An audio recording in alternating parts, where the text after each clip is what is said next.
اور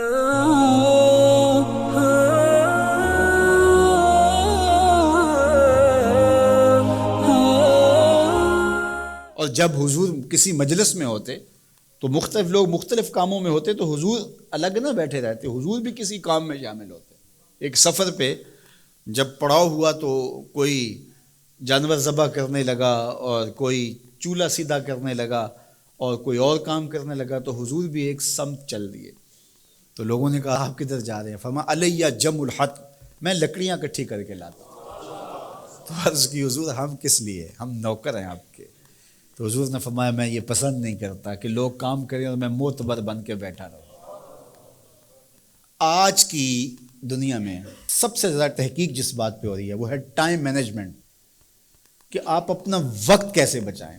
لوگوں کے پاس وقت تھوڑا رہ گیا اور جو ہے وہ کام زیادہ ہو گئے ہیں، تو وقت کو اس طرح منظم کر لیں کہ تھوڑے وقت میں آپ زیادہ کام لیں۔ تو اس نقطے پہ آج کی دنیا متفق ہے، جتنے بھی شعبے کے ماہرین ہیں وہ اس نقطے پہ متفق ہیں کہ اپنے کام خود کرنے سے وقت بچتا ہے۔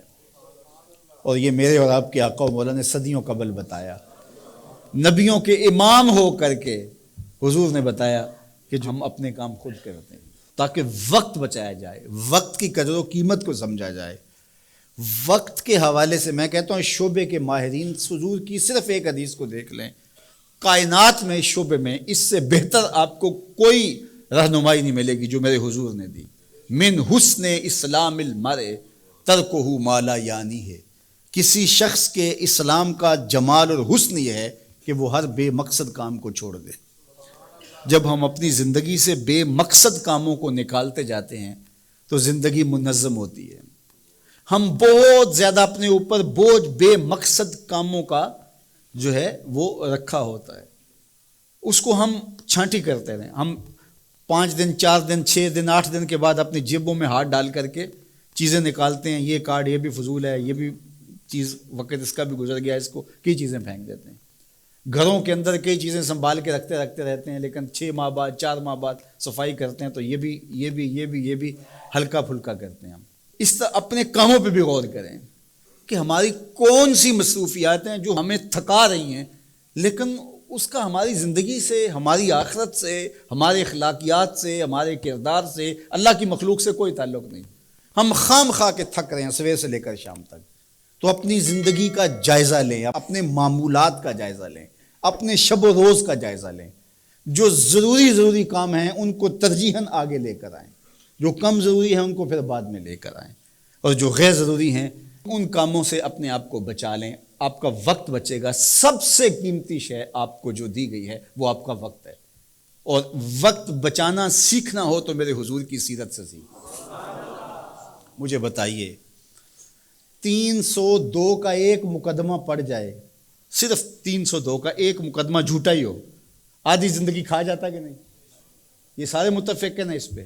میرے حضور نے 27 جنگیں لڑی ہیں، یہاں 302 کا جھوٹا مقدمہ آدھی زندگی کھا جاتا ہے، لیکن کتنا منظم وقت تھا۔ میرے حضور نے 27 جنگیں لڑی ہیں، لیکن اس دوران میرے حضور کی نمازیں قضا تو نہیں ہوئی، اس دوران ازواج کے جو حقوق تھے ان میں کوتاہی تو نہیں ہوئی، ان اوقات کے اندر جو صحابہ کو تربیت کا نظم تھا حضور نے رکھا وہ متاثر تو نہیں ہوا، آنے والے وفود سے ملاقات موقوف تو نہیں ہوئی، حضور علیہ الصلوۃ والسلام باقی جو امور زندگی سر انجام دیتے تھے وہ تو متاثر نہیں ہوئے، حتیٰ کہ محبوب کی شب بیداری بھی متاثر نہیں ہوئی۔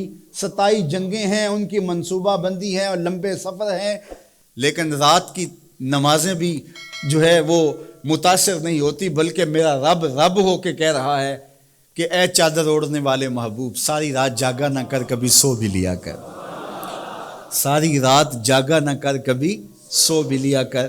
تو یہ حضور کی زندگی ہے، کوئی حضور علیہ السلام سے سیکھے تو اپنے وقت کو بچاؤ، اپنے وقت کی قدر سیکھو، اپنے وقت کے ایک ایک لحظے کو محفوظ کرو۔ سب سے قیمتی سرمایہ جو راس المال ہے آپ کا، وہ آپ کا وقت ہے، اور جس نے وقت برباد کر دیا، یوں ہی بیٹھے بیٹھے وقت گزار دیا، بے مقصد وقت بسر ہو گیا، تو اس نے اپنا سخت نقصان کیا۔ تو میرے حضور علیہ السلام کی زندگی بہترین نمونہ ہے. اس کو اسوہ کاملہ نہیں کہا گیا، اگرچہ اسوہ کاملہ بھی ہے، لیکن کہا اسوہ حسنہ. خوبصورت زندگی ہے میرے حضور کی، بہترین نمونہ ہے، خوبصورت نمونہ ہے، حسین نمونہ ہے.